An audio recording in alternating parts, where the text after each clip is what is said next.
Ethan Kross, Chatter, The Voice in Our Head, Why It Matters, and How to Harness It.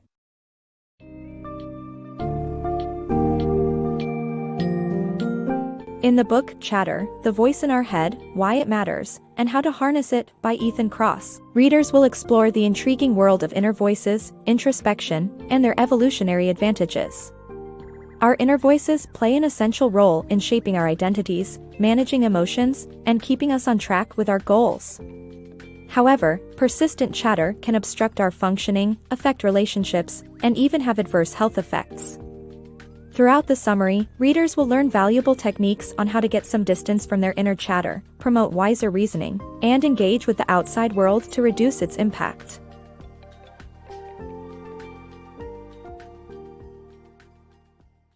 The power of inner voice. Our inner voice, a constant companion, helps us evaluate our past and prepare for the future.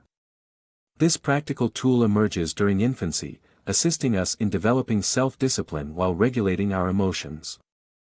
As we mature, our internal dialogue maintains goal-oriented focus and plays a crucial role in shaping our identity, enabling us to grow, align with our values, and navigate life's challenges.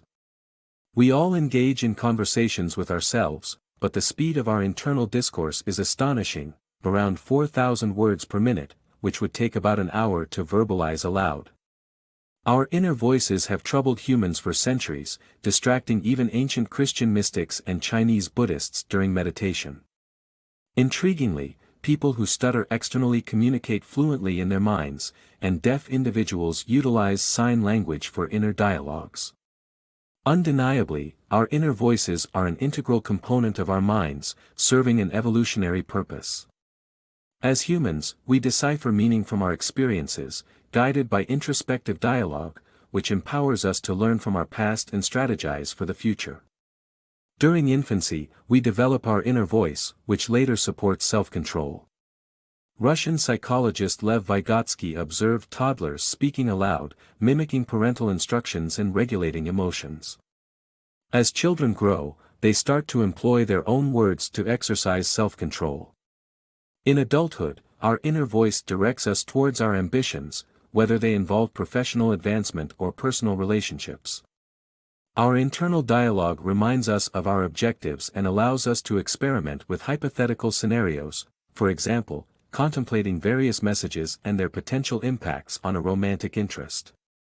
Most importantly, our inner voices significantly influence the development of our identities.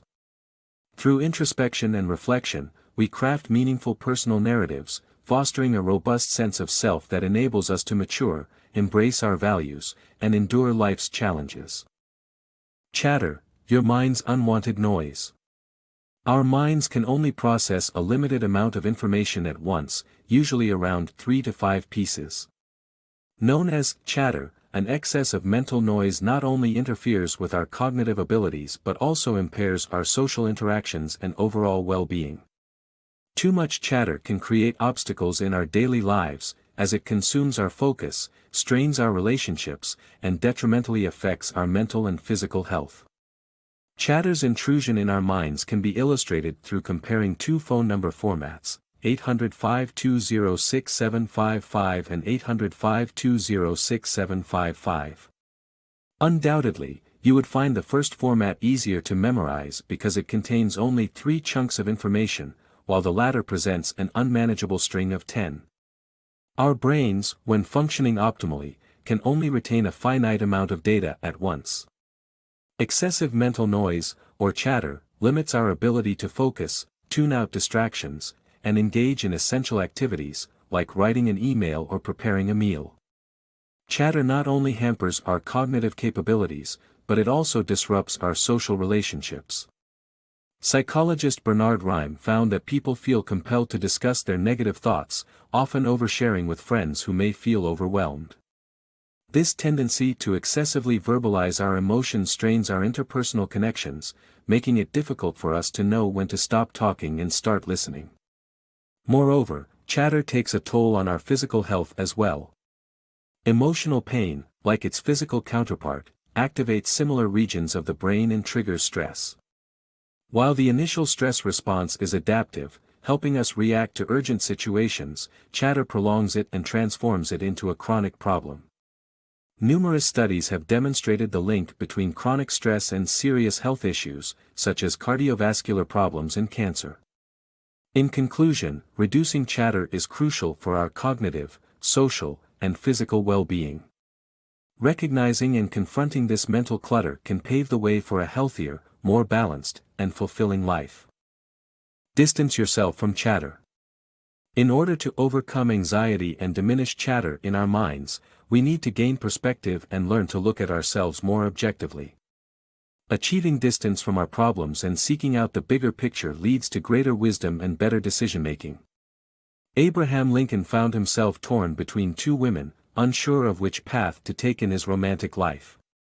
Yet when his friend Joshua Speed experienced the same predicament, Lincoln was able to provide valuable advice.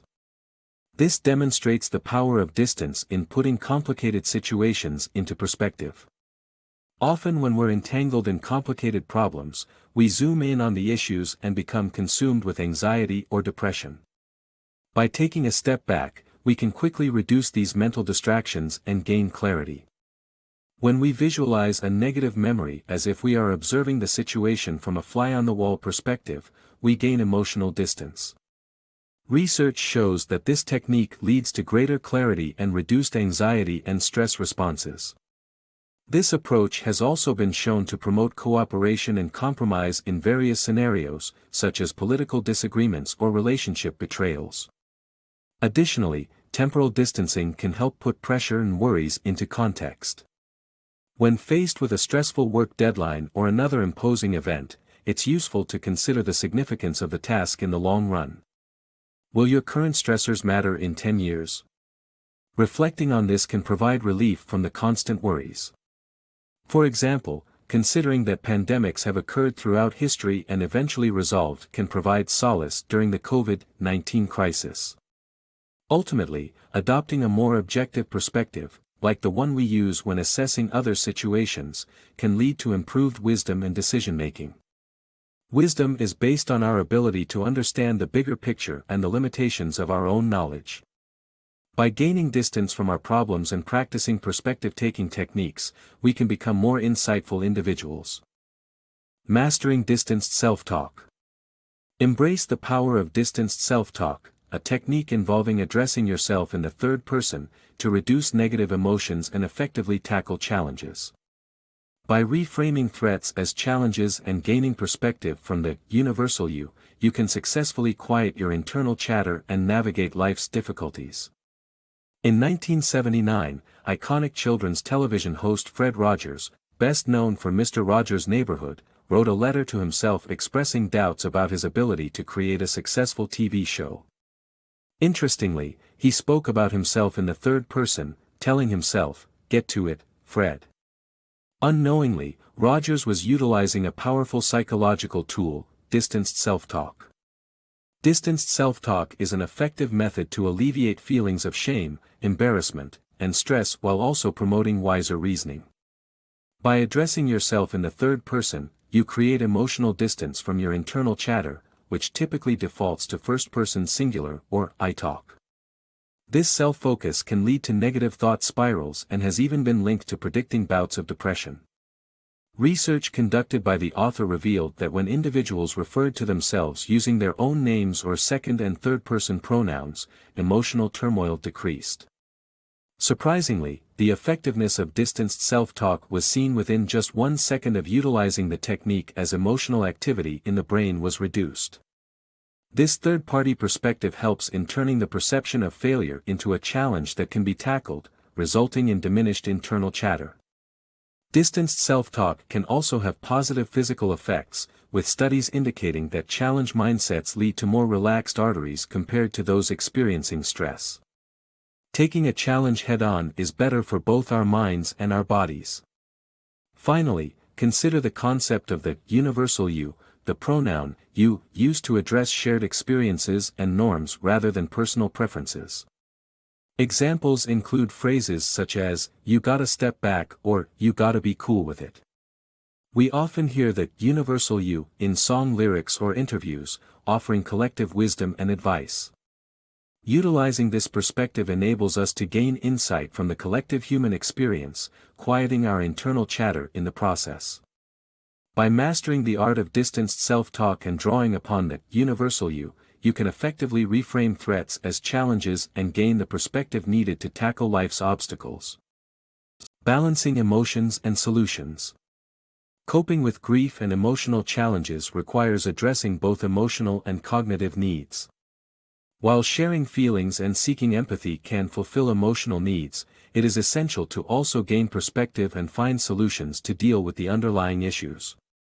Building a support network with diverse expertise can help meet these needs more effectively. In the wake of tragic events, such as the shootings at Northern Illinois University and Virginia Tech, people often look for comfort and solace in sharing their emotions publicly.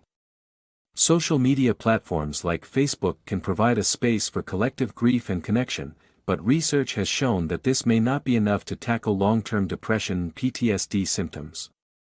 Sharing one's emotions is indeed essential for mental well-being, with psychological luminaries like Aristotle and Freud emphasizing the need to release inner pain. However, while fulfilling emotional needs is undeniably important, it's only part of the equation. For effective coping and lasting improvement, one must also address cognitive needs by gaining perspective and working toward solutions. People in distress often concentrate on receiving empathy, and supportive individuals might inadvertently fuel this focus by engaging in co-rumination, asking for details and empathizing without helping to find solutions. Instead of bringing relief, this process can make one relive negative experiences and intensify emotional distress.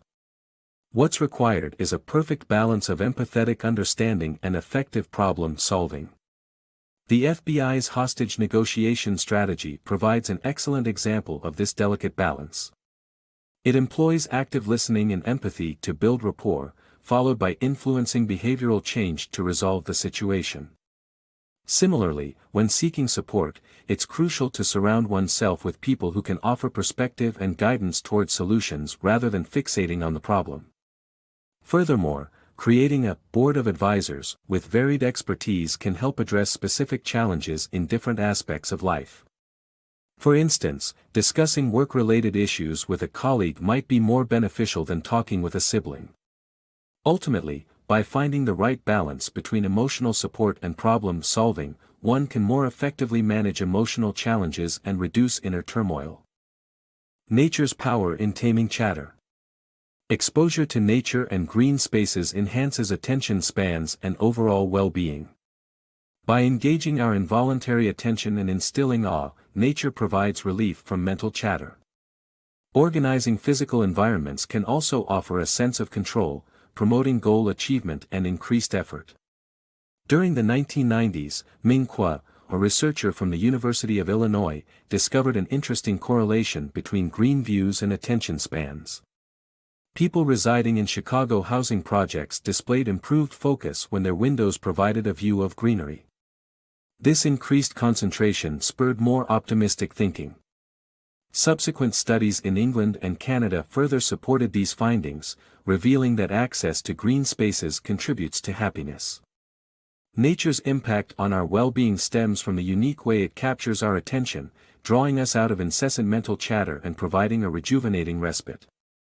It's essential to understand that there are two types of attention, voluntary and involuntary. Voluntary attention demands willpower, such as when solving a crossword puzzle or driving. Since this type of attention consumes energy, it can be draining.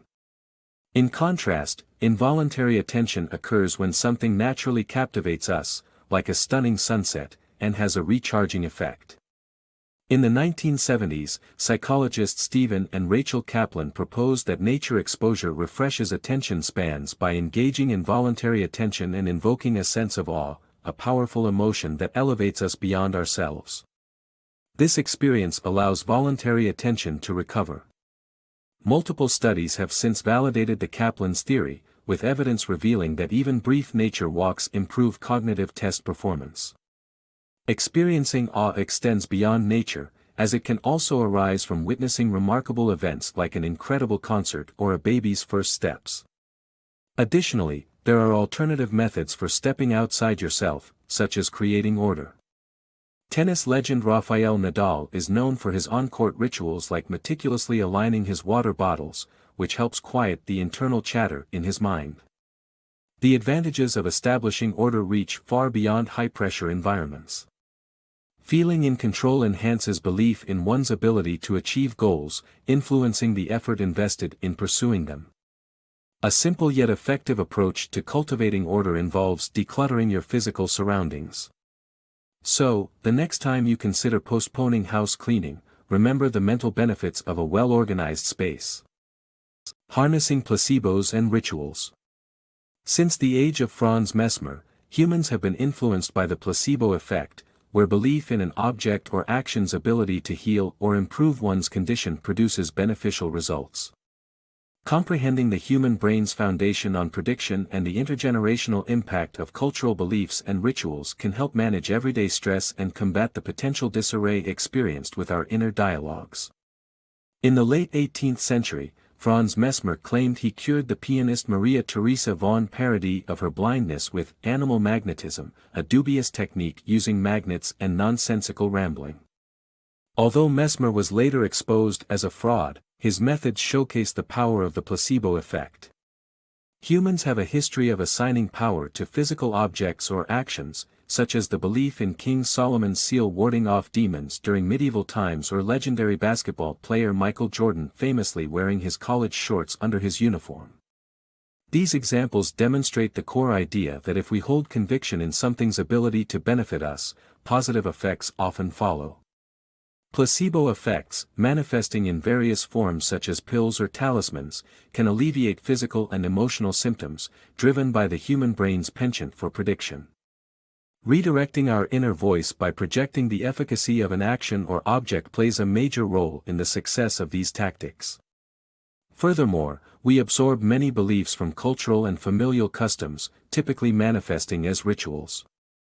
These traditions, including funerary practices or personal habits like Wade Boggs' baseball routine or Steve Jobs speaking to himself in the mirror, serve as what the author terms a chatter-reducing cocktail. Rituals diminish the distracting mental noise through focusing our attention on a task, providing a sense of control and order, and fostering connections between our values and communities. Creating personal rituals can also contribute to managing stress and combating feelings of isolation. For instance, the author turns to doing the dishes whenever he encounters a mental block while working, thus alleviating stress and re-establishing focus. In essence, these approaches aim to put a healthy distance between us and our inner chatter. Understanding the synergy between our inner voice, the role of prediction and belief, and rituals' ability to minimize mental distractions can empower us to regulate stress and prevent life's inevitable hurdles from becoming overwhelming.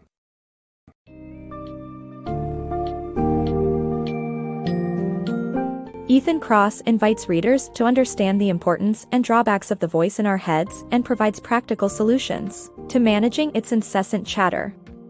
By getting distance from our chatter, employing distanced self-talk and turning towards nature or other awe-inspiring experiences, we can quiet the noise and regain control over our lives.